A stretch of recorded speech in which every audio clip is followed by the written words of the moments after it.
comfy. I'm late, folks. I'm late. Apologies. Apologies. I was actually mulling some wine. And now I'm steaming up my glasses.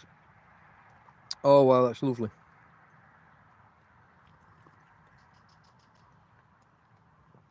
I must remember, while I've got the glasses on, only breathe in over the glass. Don't breathe out.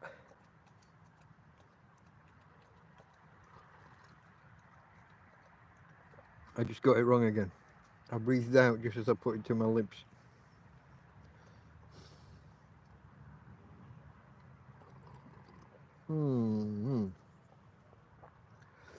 Mulled wine for the win. Except mine's a bit different. My mulled wine has cola in it. Red wine, cheap supermarket, well, cheap supermarket red wine, cheap supermarket cola, and then the usuals, the nutmegs and the cinnamon and the anise. So yeah, here we are. Bit of a random stream. I only decided an hour ago or so to do this, although it had been kind of penciled in as a possible. But then, you know, I was late doing the wine. I had just decided at the last minute to feed the dog and noticed that she didn't have water. That took an extra minute. So all added up, all told, I'm kind of 2 or 3 minutes late, folks. 2 or 3 minutes late. What can you do? Hey? What can you do? Such is life. Where do we start? Okay. The usual, the intro. Delta Mike, that's me. Down and out. A tramp, a hobo, a homeless guy, gentleman of the road. I'm not exactly mobile, so that doesn't really apply. Down and out in Torrevieja, a town on the southeast coast of Spain. And this is my Boxing Day special. Ta-da! Here we are. Whoa! Jazz hands. Boxing Day special. That I only really started planning an hour ago. So that I haven't really got much planned. Phil, how are you doing, mate? It is indeed a nice clear blue sky.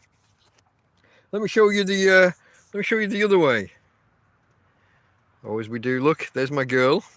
I usually get the backside. Oh, she turned just for you guys. Tina girl. Yeah, say hello to the peoples. Yeah. But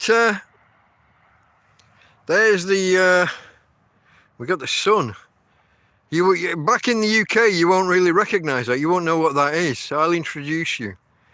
United Kingdom, that is the sun. Our local star, otherwise known as Sol.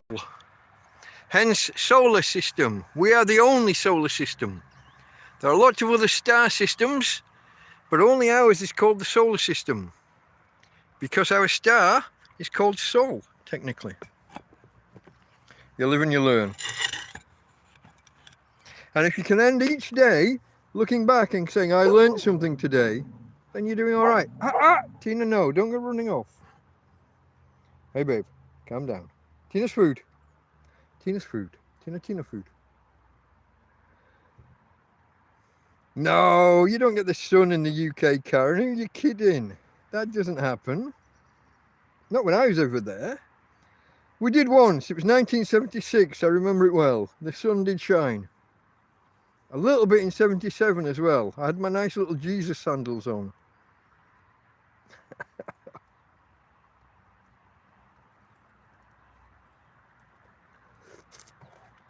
Other than sunsets, I think that was the last time I saw the sun in the UK. I exaggerate slightly. A little bit of hyperbole. Only a little bit. But I'm allowed. It's my show. Ta-da! I don't understand you guys. I don't know what you're doing here. Guys, if you haven't hit the like button, I'd appreciate it. Just lets YouTube know. Just lets them know to push it out there. Where shall we start? Recently, when the episodes are numbered, and this isn't, I don't number my specials, like my birthday specials. They're not part of the normal sequence, so there isn't a number for this episode. So I don't have any facts about numbers.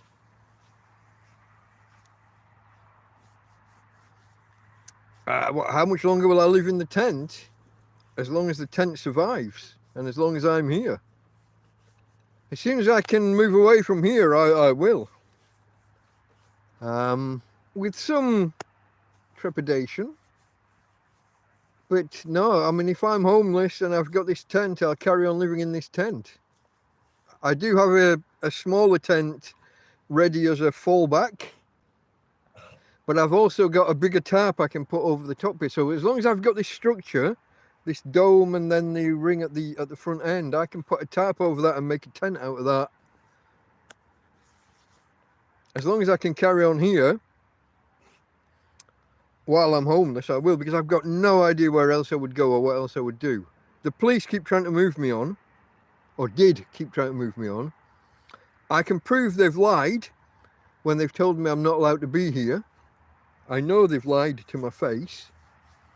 If you look back at my past videos, whenever they came here and told me, you cannot be here, you must go, I always said, no, I'll be here tomorrow. And they never came back and arrested me or anything, which leads me to suspect they never had grounds for actually... They gave me all sorts of bullshit about too close to the sea. You can't camp this close to the sea. And I'd always argue I'm not camping. Camping is when you do something over a weekend or for some short period of time as a leisure interest, as a sport or hobby. That's camping. That's not what I'm doing. So that was always one argument. The other argument, that they said within 100 metres, and I always argued it's more than 100 metres to the sea. And the fact that they never came back and enforced it strongly indicates that they were just giving me bullshit. They were just doing the authoritarian, you will comply, go away. If you're here tomorrow, I'll give you trouble. As one of them famously, no, he said, you'll have a problem with me.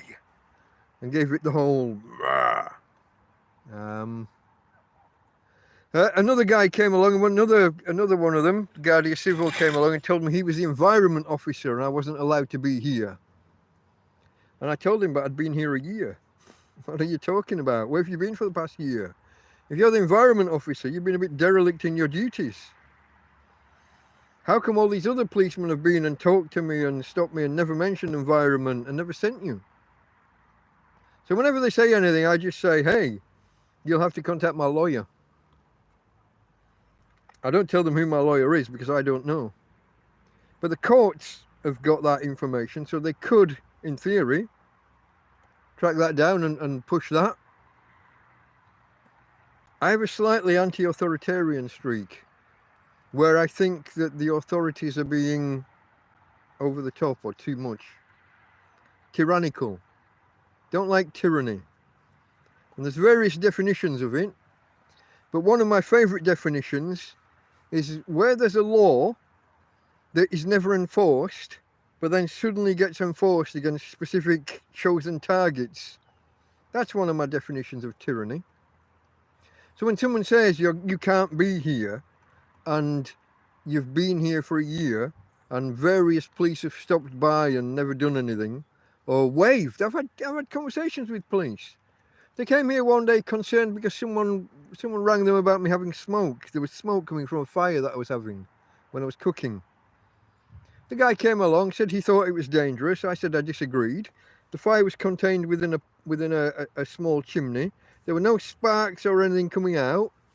It was smoking because the wood was wet, well, green, fresh wood kind of thing.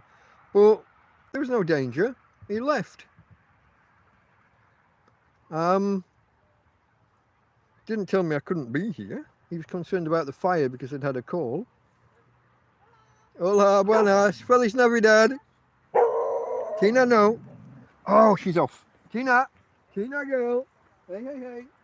Tina.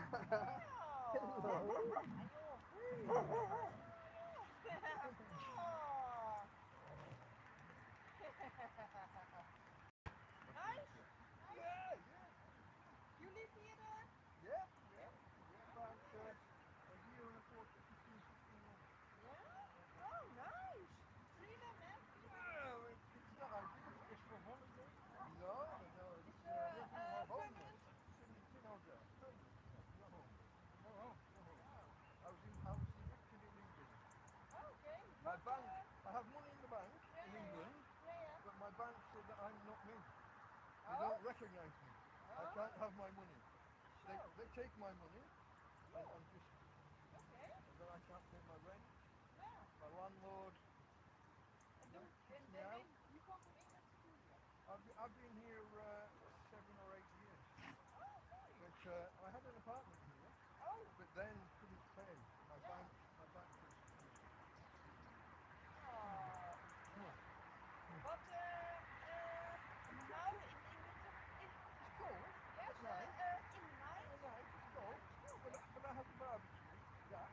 I have hot water. Oh. Hot water bottle. Come on.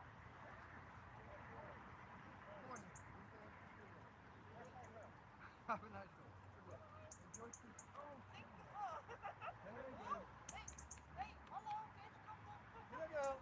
Go on. You got the treat.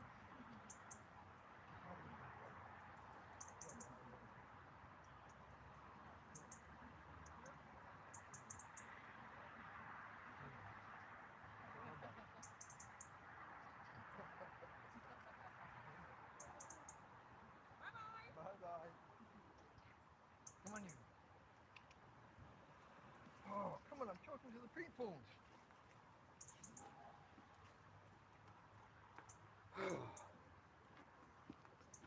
Hey folks, is anybody still there? Sorry about that. The dog ran off to talk to a couple that was walking down the road, the little track at the side here. Tina went to say hello. I'm always a bit uncertain with her. She can be a little bit truculent. She's a little bit aggressive in her defense of the camp. Come here, let me just tighten this. And then, while I was talking with them, she pulled backwards out of her collar. And so she had freedom. It just took me an extra few seconds to get her back, because Tina. Thank you for sticking with me. Yeah, continue to live in the tent. I'm here until I get my legal issues. Until I get my legal issues in Spain sorted, and then can leave the country. So, legal issues out of the way. Get access to my money in my UK bank. It's only a few thousand, but it's my money. It was my emergency. It's my rainy day fund. And my bank have decided I'm not me, and so I can't have my money. Get my legal thing out the way, get access to my money, get back to the UK, rent an apartment for a month or two, rebuild. That's the plan of attack. Of course, getting out of the country, I got a dog. So getting out of the country becomes kind of a two-stage affair. Do I send the dog on ahead on a 3 or 4 day overland journey and then I fly and get there just before her?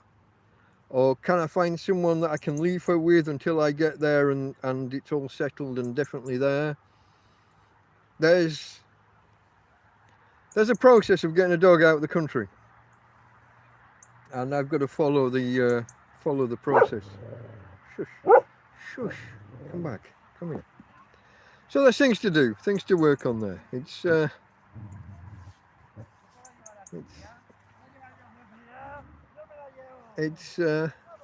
not going to be straightforward, but it should be doable once I get access to my money. And I'm hoping that the court, solicitor, I'm hoping that they'll be able to help with that. You know, there should be there's no better way of proving you're you than having a court say, hey, this guy's here. We've looked at his passport, we've done his fingerprints, he is him. Give him his money. You'd think. So far it hasn't worked out for me. The bank have given me a specific procedure, and it's an impossible procedure. They want me to walk into my branch in the UK. My branch doesn't exist anymore, that's one factor. I can't get there without the money. It's a chicken and egg. They'll give me my money once I can walk into my branch and prove I'm me. I can't walk into my branch until I've got money and can go there. And I've also got this court thing, you know, hanging over.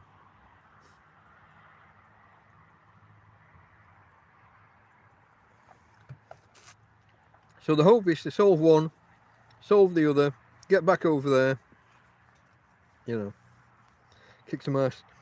If I can short circuit the process by applying pressure to the bank and getting my money, like I said, it's only, from memory, it's about 7.5 grand that's in the bank, which is enough to live on here in Spain for, if I was in an apartment, that's almost a year's worth of rent, utilities and food. I can live on 7 grand for a year.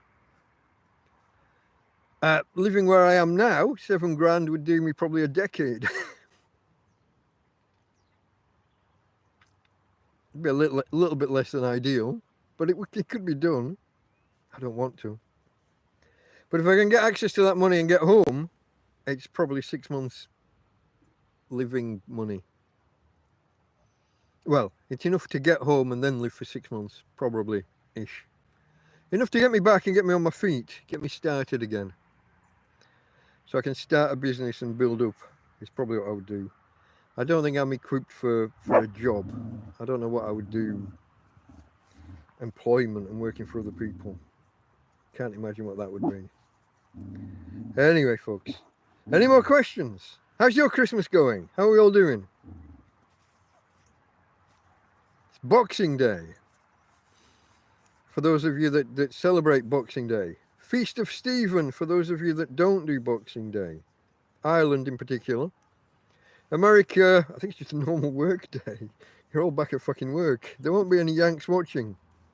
That and the fact that it's first thing in the morning. Is it like 10 in the morning? 10:15. On the east coast. Is that central?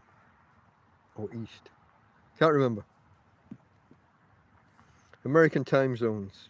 I got confused the other day with the Australian time zone. Did you see that one? I think I was looking at the... Oh, I'm putting my finger in front of the camera. I think I was looking at the timer on the clock for the minutes and seconds, and I took that as the hours, and I added 10 hours and put it as the morning.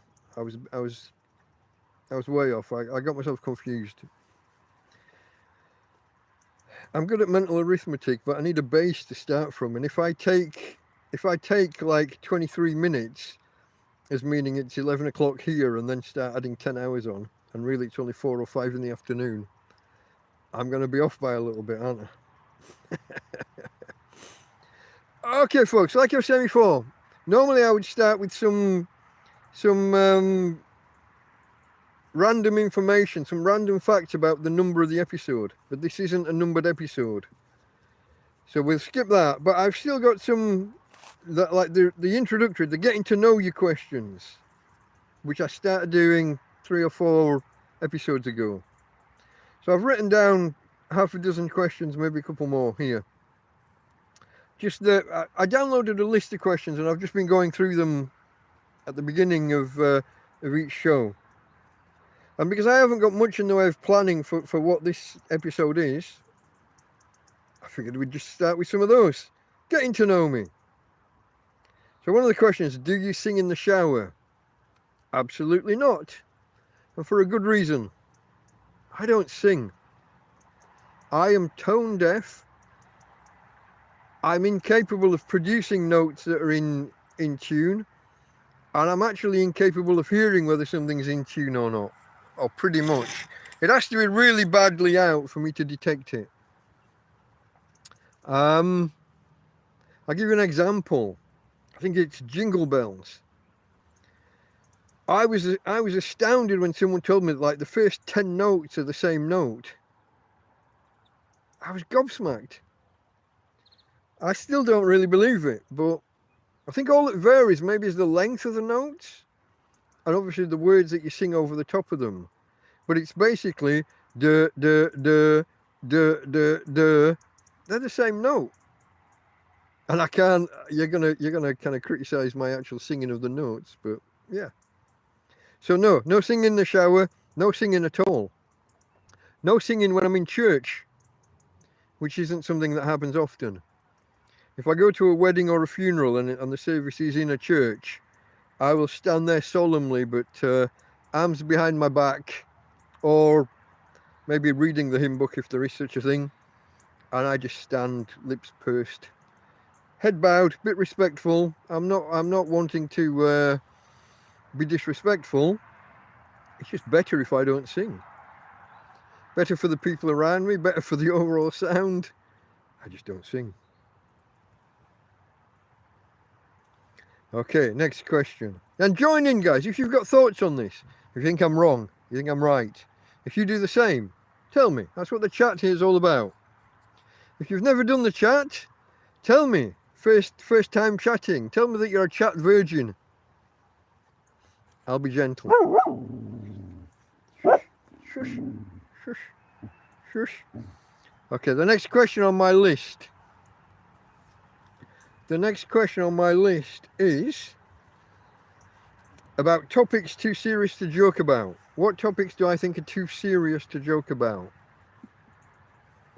There aren't any. There's no such thing as a topic that you can't joke about. Murder, rape, paedophilia. They sound on the face of it like they should be too serious to joke about. But the human spirit manages to find humour in the darkest corners, the darkest recesses of the human spirit.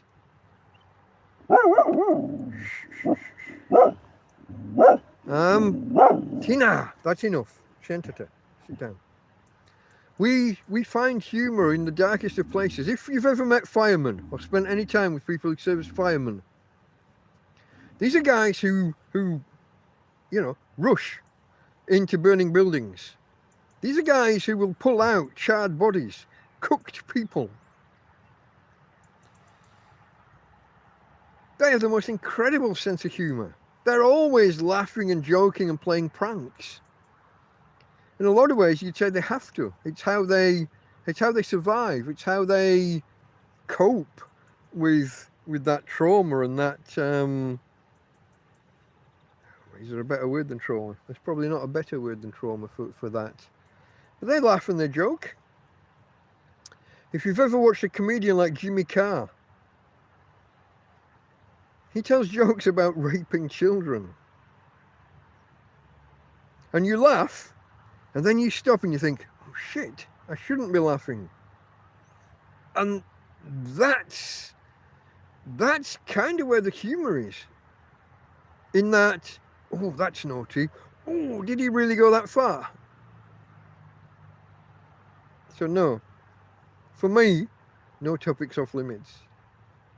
I can understand if someone gets offended, but if you know, it's like the comedian Roy Chewy Brown. A lot of sex jokes and poo jokes and, if you know that's what it's going to be, don't go there and watch it and be offended. Stay away. Let the people who want to watch it. Don't be offended on other people's behalf. That's another one. That's one of the big curses in modern society, in my view. Hey, we're bordering on politics because that gets into woke and anti-woke, left versus right. It's not what this channel's about. This is just a getting to know me kind of thing section of the broadcast. Ever had an epiphany?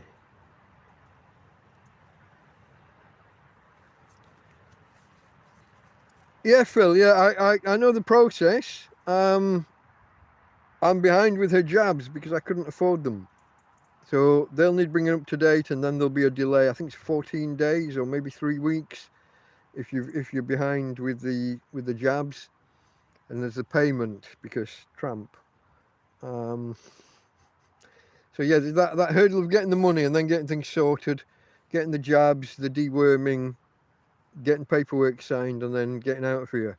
And then me getting out of the country. I'm illegal here.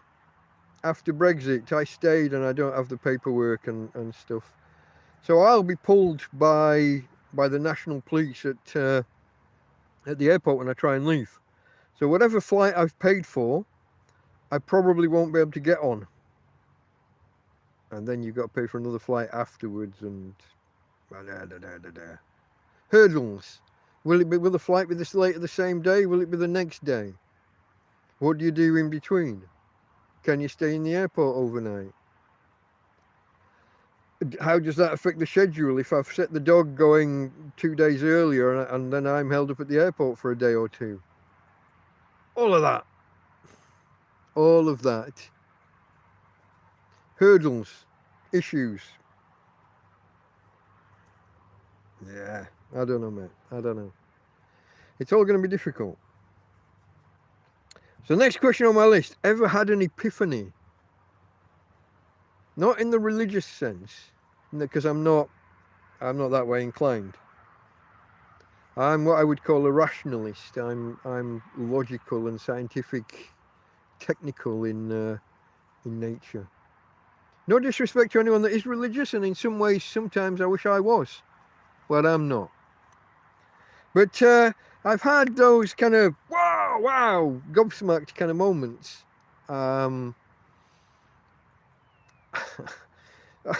Here's a trivial example of one. It's the one that came to mind early when I first saw this question.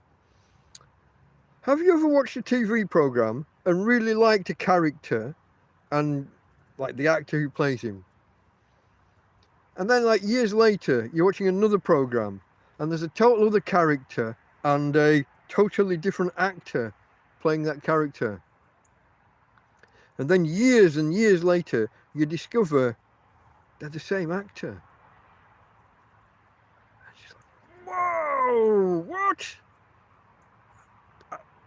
I had that a couple of times. The main one that comes to mind is a program called Dark Angel. There's a guy in a wheelchair called Logan somebody or other. He's like a journalist called Eyes Only. And really like the character. Dark Angel's a fantastic program. Jessica Alba, it's where she started. Or it's where most people first became familiar with her. Total babe. So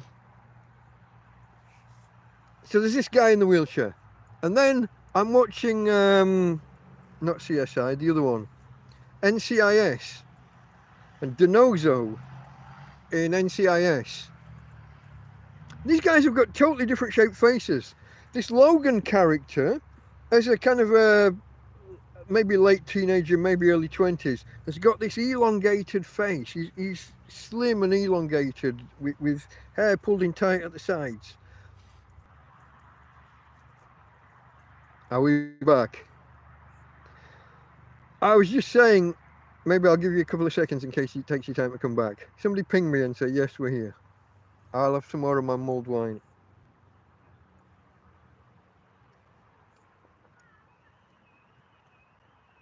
Ismo. Merry Christmas, my friend. Hope work was good.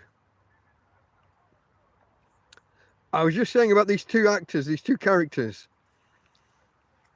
Logan in Dark Angel with his narrow, long face and hair short at the sides and pulled up on top. And Denozo in NCIS with a much rounder face.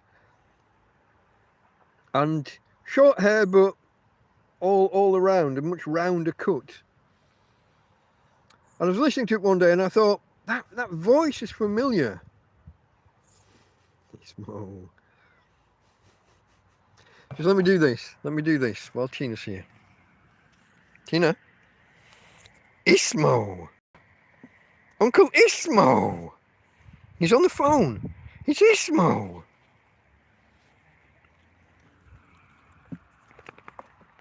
She's going to be looking for you now, mate. Uncle Ismo. She's looking all around. No, baby. He's on the telephone. He's on the mobile. It's okay. But yeah, so this I was listening to it one day and I thought, that voice is familiar.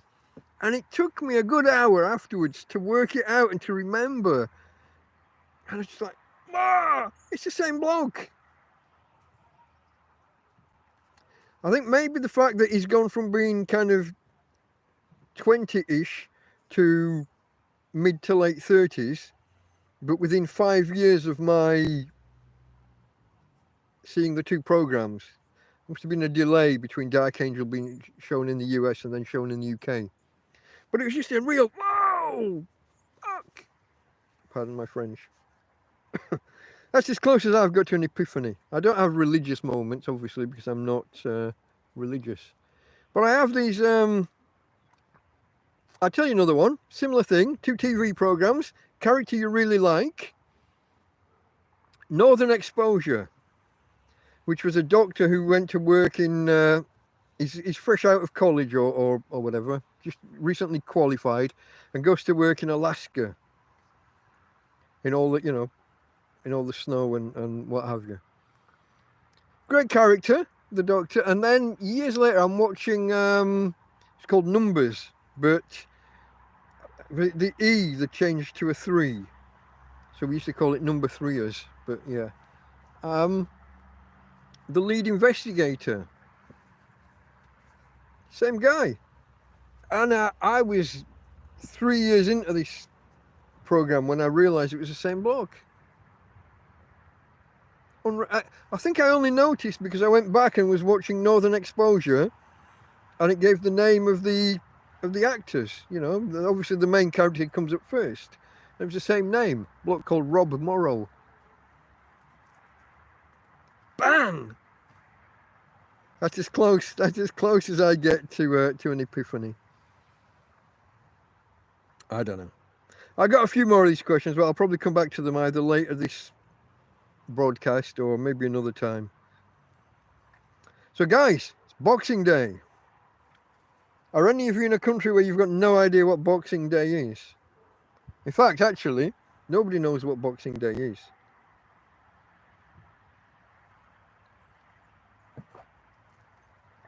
Most people know it as the day after Christmas, which is only partially true. It's only the day after Christmas 6 years out of 7. If Christmas falls on a Saturday, Boxing Day is the Monday.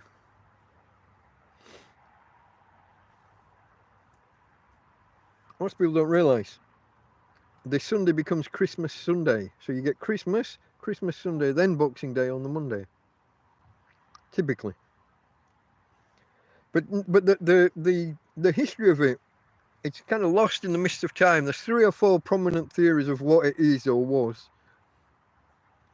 To do with rich people giving presents to the workers the day after Christmas. So the workers work all the way through Christmas, serving the dinner, well, doing a large breakfast and bringing the presents in and keeping the fire going and all of that. All of the things that the servants would do in a large household.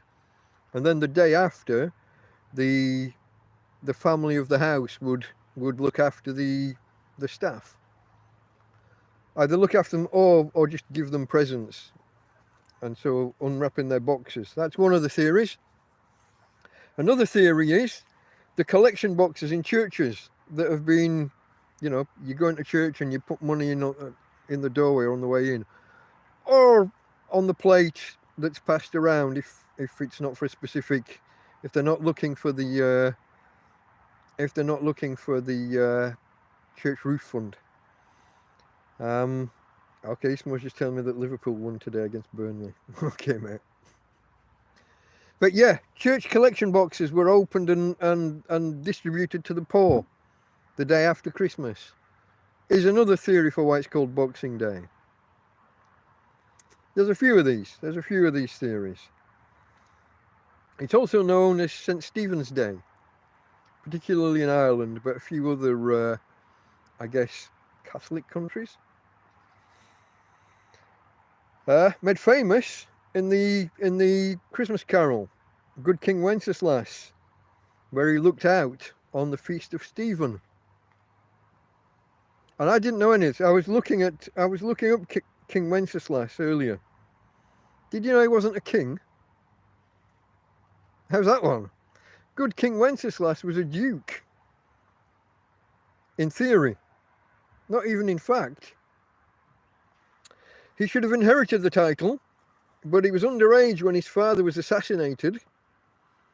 And for some reason, his grandmother became regent, so she got the title in his stead, in his place, to hold on for him. Then his mother killed his grandmother, her mother-in-law, so she could take the title. And then his brothers all got involved, and he had multiple brothers, and another one of them became the Duke. And then he was exiled or expunged or chased out of town, which I think is where I was going to say nursery rhyme, which is where the Christmas Carol comes in. When he's hiding out in the woods and spies the poor man gathering winter fuel, I think that's while he's in exile or on the run or in hiding. This is all in what would now be the Czech Republic. Czechoslovakia, I guess, was in my youth. But these countries all change names, and yeah, nothing's stable, is it, geographically? Borders move and change. Brings us up to world events, really, doesn't it? Russia, Ukraine, and all that. Israel, Gaza, all that. Not touching that with a bloody barge pole. But yeah, so good King Wenceslas was awarded the honorific of king posthumously after his death. And this is back when king wasn't exactly hereditary. In a lot of European countries, the council of dukes and earls, whatever, would come together after the death of a monarch to select who amongst them becomes king next. Now, if the king died recommending or appointing, the next king, like, hey, my son such and such, and it wouldn't always be the eldest, he would pick who was the more deserving and recommend them, put them forward. Say that's who he wants to be the king. But the Council of Dukes didn't have to abide by that, and then there was a lot of politicking and skullduggery and assassinations. Because that's how the rich are. There's a lot of backstabbing goes on. Power and politicking. So yeah, nobody knows what Boxing Day is. It coincides with this Feast of Stephen, and the most famous thing about it is Good King Wenceslas. There you go. That's the extent of my knowledge, really, on Boxing Day. It's also a big day for sports. Like in the UK, there's a full football program usually. Tina. Hey. Sit. Shush. Good girl. It's okay. Shush. She's a man walking past. It's okay. So guys, this morning, oh God, in the night, 3 o'clock in the morning, it's about 6 degrees in the tent, and I hear movement inside my bedroom. And if you saw my video from Christmas night, the night of Christmas Eve into Christmas morning, have you seen that one? With the dead rodent. One of the big ones, not the little ones. Once I heard the snap of the trap, I thought it was an empty trap. There was so much wood on metal on wood. I thought the trap had been set off accidentally or something, or set off and missed. And when I turned the corner and I saw the upturned trap, and I thought, oh, it's going to be empty. And then when I turned the corner, fuck off, big Rattus. I don't like to speak their proper name. And then I've got the question as to whether to reset the trap and how do I get rid of the body. I chickened out. I left it until the morning. I don't want to be picking them up while they're still warm and might even move. If I leave it till morning, they're cold and they're rigid. You just pick them up and put them in a bin bag. Or I put my hand inside one of the dog's poo bags and use it as a glove kind of thing. Pick it up and get rid of it. So that was the night of Christmas Eve into Christmas morning. But last night, I had movement in my bedroom. And I've got my head torch that Karen bought me, the lamp that straps around my head. I flick it on, and a little bloody mouse scuttles away over this plastic bag and hides behind and away. And then I hear it go under my bed, and I can hear it going around, and I know it's heading for the door. I've got a trap in front of the door, but it doesn't go there. It gets out. And another minute or two later, I hear a snap. And I think it's the trap in front of the door, so put the light on and look. No, not that trap. So I've got to move this trap out of the way and open the door, which is all safety pinned together. I put my head out and I look around at where this other trap is, and got one. One of the little ones, little mouse. And again, I have that feeling, kind of torn. I kind of celebrate the success and mourn the loss of a life. That's real, what's the word I'm looking for? When you've got two thoughts in your head at once that contradict each other. Not cognizance. Oh, it's a word similar to that. There's a word for when you've got another word like buyer's remorse. When you've spent so much money on something, you want it to be good, and as it slowly dawns on you that this thing is broken or no good, or you've got these two contradictory, wanting it to be good, realizing it's bad. Dissonance, cognitive dissonance. That's the word I'm looking for. We humans are complex creatures. We're capable of holding two contradictory thoughts at the same time and believing both. Yeah. So I can't have them running around my bed. Like, you got to understand that this bag, this plastic polythene it was running over, is somewhere between 30 and 50 centimeters from my head. I've said before about how my bed used to be one of those rolled up, it's a mattress from off a sunbed, a sun lounger by the pool, by the swimming pool. I got that rolled up and inside a bin bag on the ground next to me, and the mouse was on that bag, and it's like it's just there. I switch the light on and the bugger runs away. But he's only a hop and a jump from there onto my bedside table, or onto my bed, or in my fucking face. Can't have it. Don't want to be taken alive. I tell them. I speak to them. I shout, go away. If these things realise there's a human there, and aren't frightened enough to fucking stay away, the arrogance of it. Fuck off, you little bastard. Go away now and live in peace. Or take a lick of the mayonnaise on that little bit of metal over there and hope that the spring doesn't come and get you. That's where I'm at with them at the minute.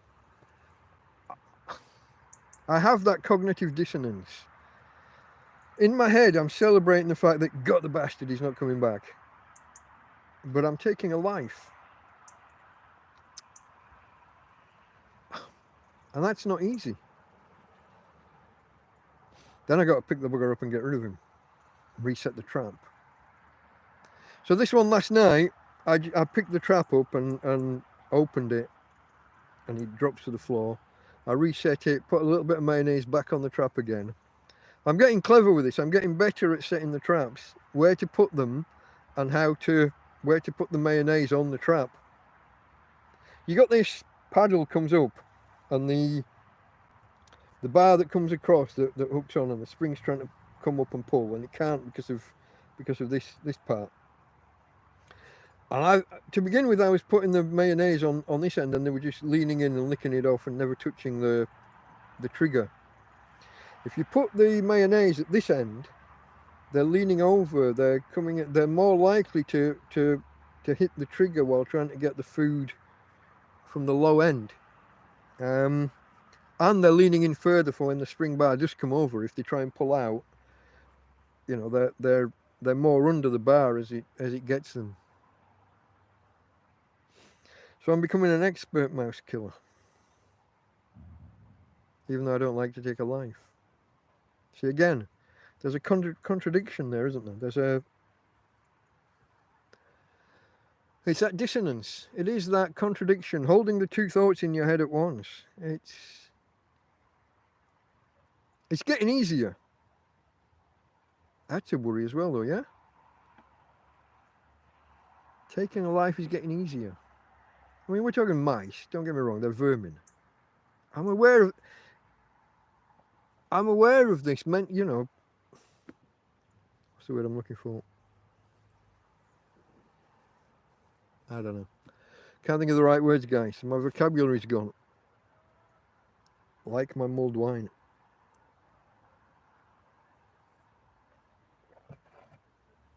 I'm aware that logically, these are just mice. These are vermin. They carry disease. I can't have them in and around my living quarters. But having to pick up a dead body and throw it in the bin? Can't just flush it down a toilet or anything, because there is no toilet. I was talking with someone about this a couple of days ago. I haven't sat on a toilet in 15 months, guys. Let's not go there. Let's not go there. So yeah, dead mouse last night. The other one for Boxing Day, the other thing I've done today, I need to just step back to yesterday for this. Walked the dog yesterday and told myself when I get back, I'll open my presents. Karen, who cut my hair and has been around a few times, has been a good friend since we met. I think it was episode 1. TrampCast 001. Karen was in the chat and said she'd come and cut my hair. And she was true to her word. She contacted me by email, came, arranged to cut my hair. And has been a great friend and supporter ever since.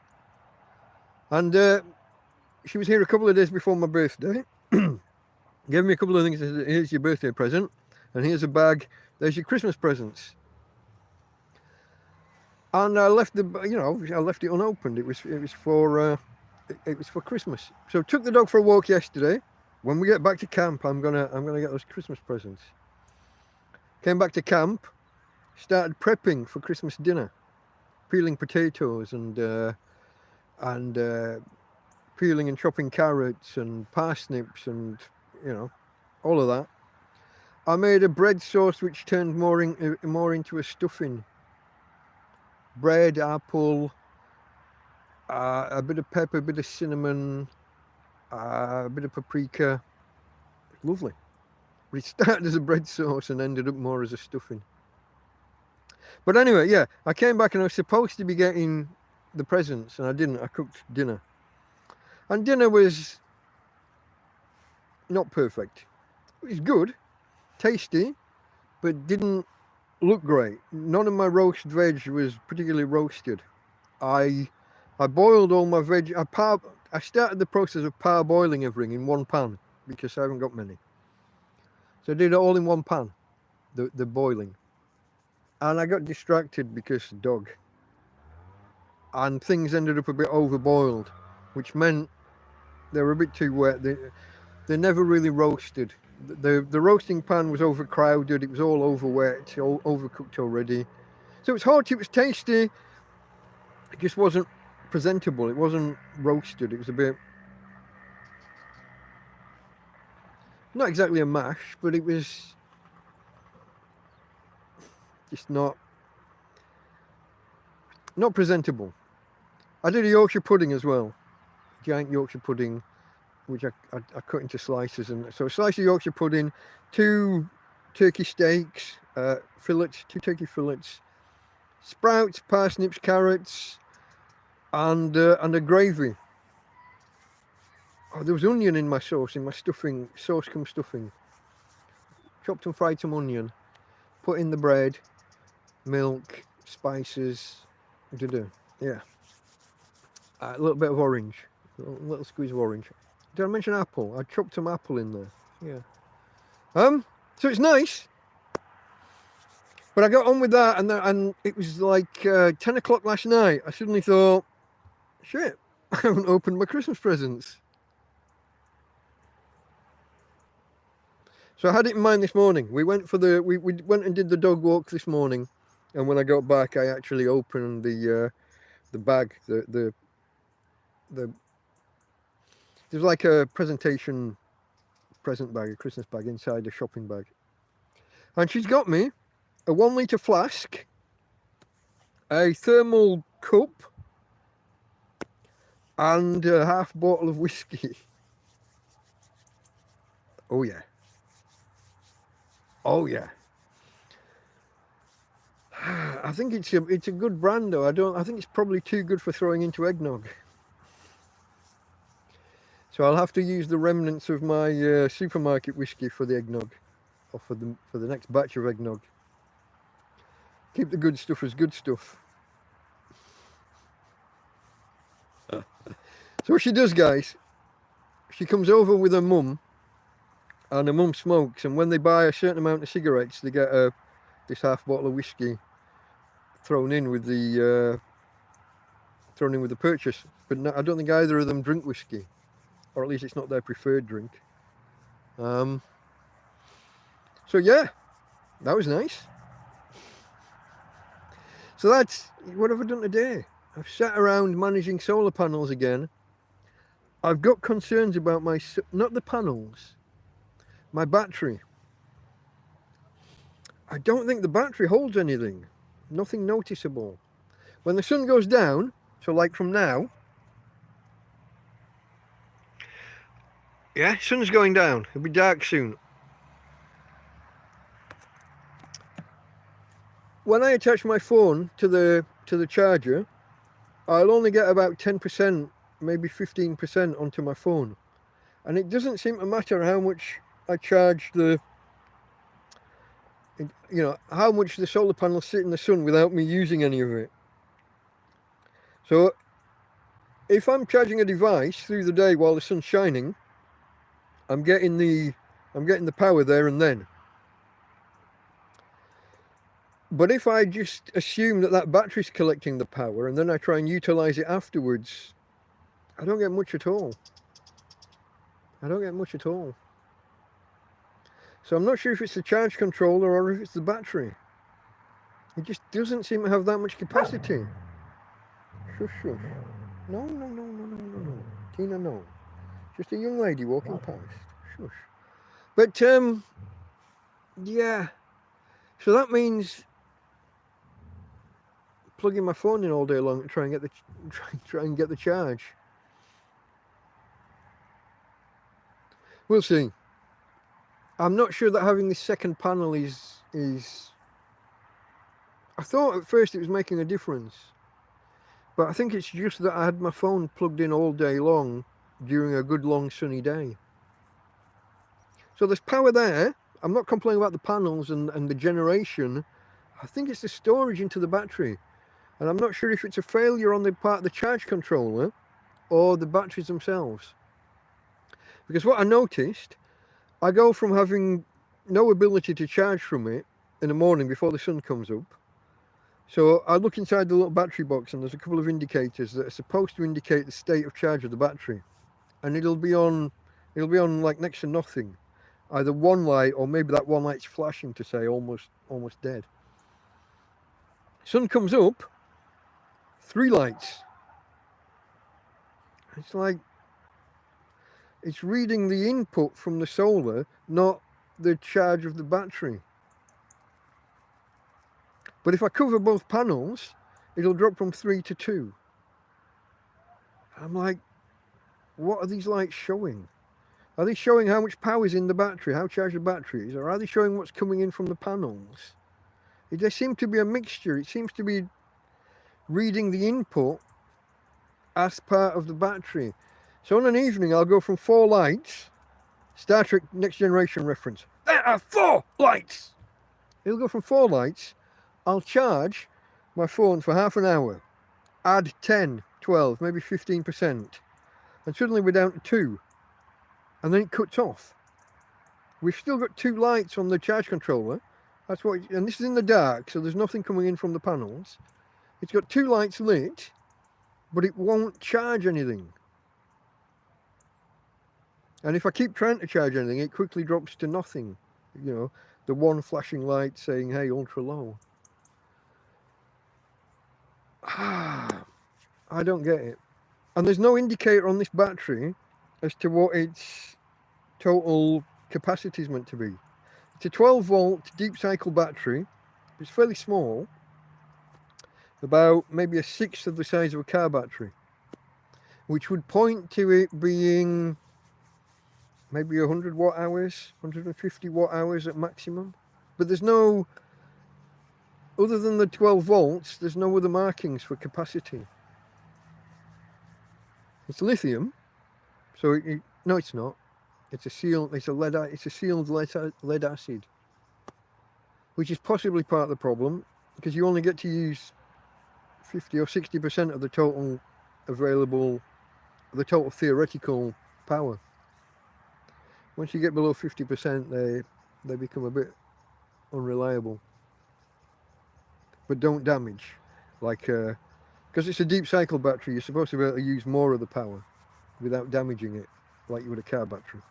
But I don't know, because it's Chinese, it looks like it's all Chinesium. And I didn't build it, I didn't buy the parts. So I don't have the manuals and everything for it. That's all awkward. That's all awkwardness. So yeah. What else we got for today? Oh, while I was walking the dog this morning, this is where we are, yeah, and I was going to, before I opened my presents, took the dog for a walk. I was late, I was so late walking the dog. So late waking up. It was about 11:30 because I was awake until way after 6 this morning before I fell asleep. And yeah, so 4 or 5 this morning I put a jumper on in bed because it was about 6 degrees, I think. Under 7 anyway, 6 point something. So I put a jumper on. And then when I woke up at 7 o'clock and it's like nearly 20 degrees in the tent, and I'm under the covers, my hot water bottles are still warm from last night, and I've got a jumper on. I was toasty. Yeah, I don't know. But I went for a walk, and I bumped into the lady down the road that sometimes helps me out. There's no hard and fast rule for this, but somewhere around every 4 or 5, maybe 6 weeks, she gives me 10 euros and sometimes a baguette and something to put on it. Well, this morning she saw me, I waved and said Merry Christmas, and she... Tina, stop. Tina, stop. Tina, I said stop. Stop.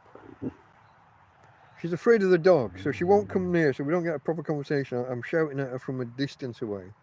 But she's indicating that she's trying to put some money down on the floor. She doesn't want it to blow away, so she's trying to find a stone big enough to put over it.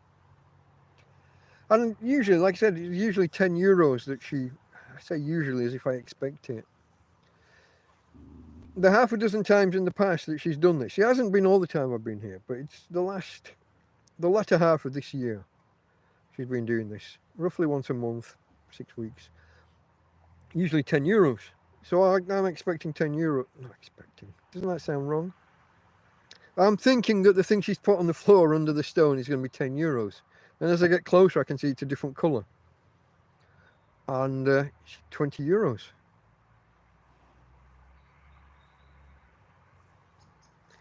Phil, you're watching the football now. Is the football playing now or is it finished? I was unsure from Ismo's message. I thought he was indicating it was over.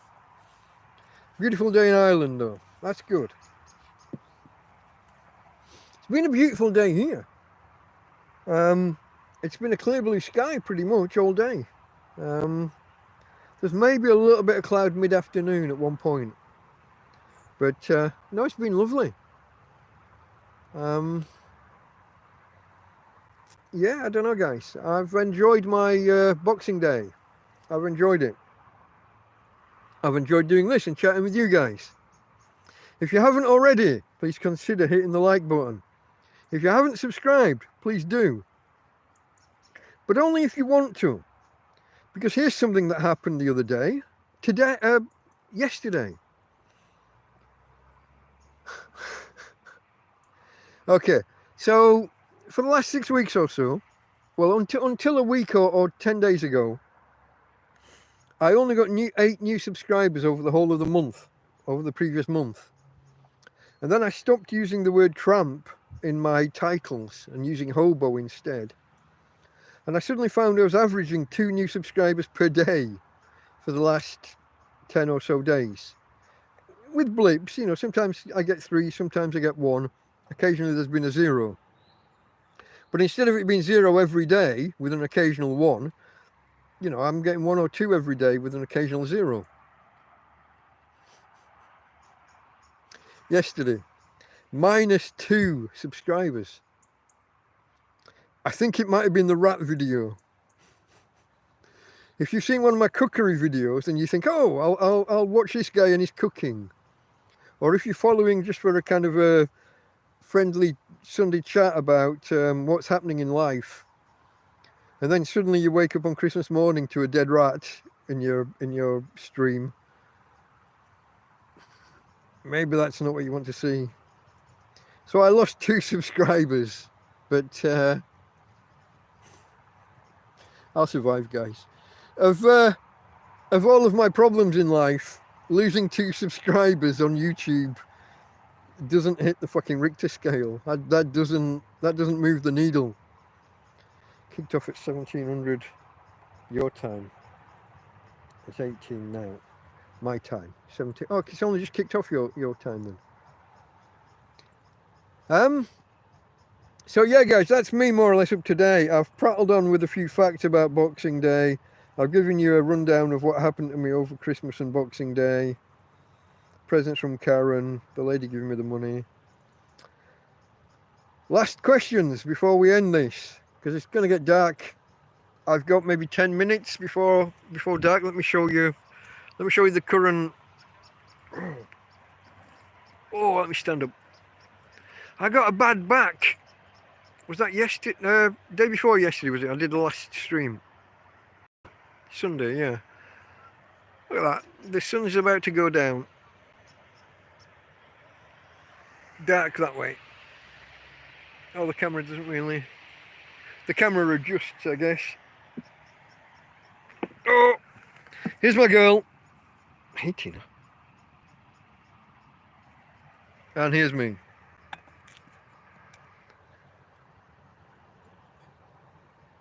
Oh, look at this. The numbers are building just as I'm about to finish.